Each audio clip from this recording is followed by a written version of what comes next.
waxaanu nimi saakay abaarihii 8:15 waxaanu ku aragnay sidii horey loo soo duubay tiro badan oo noolahaas soo caariyey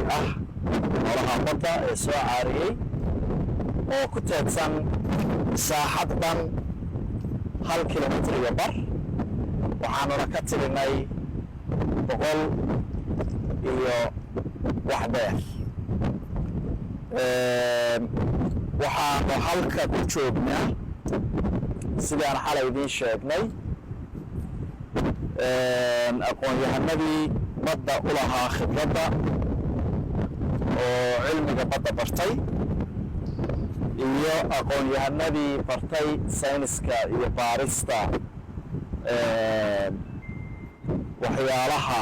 ku taxalluqa sababaha saameeyey in noolahani badda ka soo baxo waxaanu ka eegnay laba dhinac dhinacii scientifiga ee ah in samballo la qaado waxaa sambal laga qaaday noolaha waxaa sambal laga qaaday badda waxaa sidoo kaleeto sambal laga qaaday ciidda xeebta meeshii badda ay soo gaartay waxaa ila jooga laboratoryyaal ka socda jaamacadda citycode iyo jaamacadda bariga africa niman dhalinyaro oo aqoon-yahan reer puntland aqoontaasina cilmiga sayniska dhiga ku shaqeeya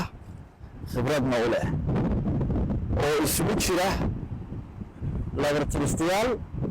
dhanka bathologiga iyo dhanka soilkaba ciidda baaristeeda injineerkii waa joogaa isaguna waaxdaasi waa baarista dhinacii scientifiga ahaa haddii ujeeddaduna waxay yihiin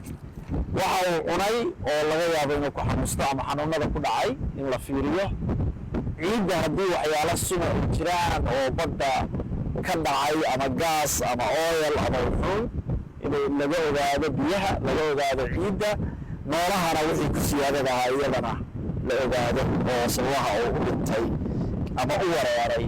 ama sababay inuu xeebta soo aado sidoo kale waxaa nala jooga dhalinyaro oo marine technology-ga bartay oo la rabo inay la socdaan maxaa dabaylo ka dhacay maxaa currentsku sideeday ahaayeen toddobaadkan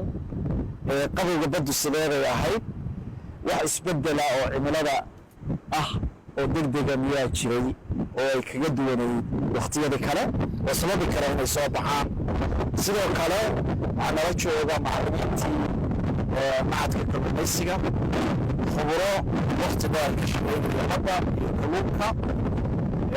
waxay noo sheegeen nooca kalluunka in la yidhaahdo hambabaro guud ahaan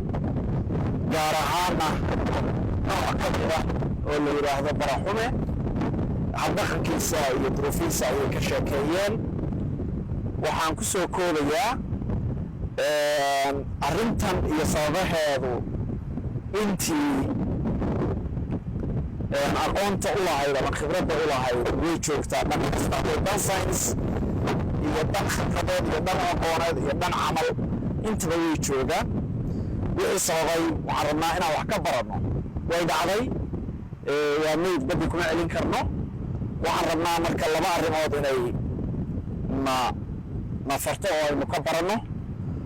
oo midi tahay kow inaan dadka reer puntland ku baraarujino oo xeebaha degan haddii aad aragtaan noole badda ka soo baxay fadlan intuu nool yahay ku celiya oo riyaha sidoo kale noolahaas sida tirada badan u soo baxa cunistiisa ilaa layska hubiyo sababta uu u soo baxay oo u dhintay ha cuninina oo ha la iska ilaaliyo ha laga taxadaro dhinacaas waxaan ka eegaynaa dhinaca badbaadada dadka iyo noolaha kaleba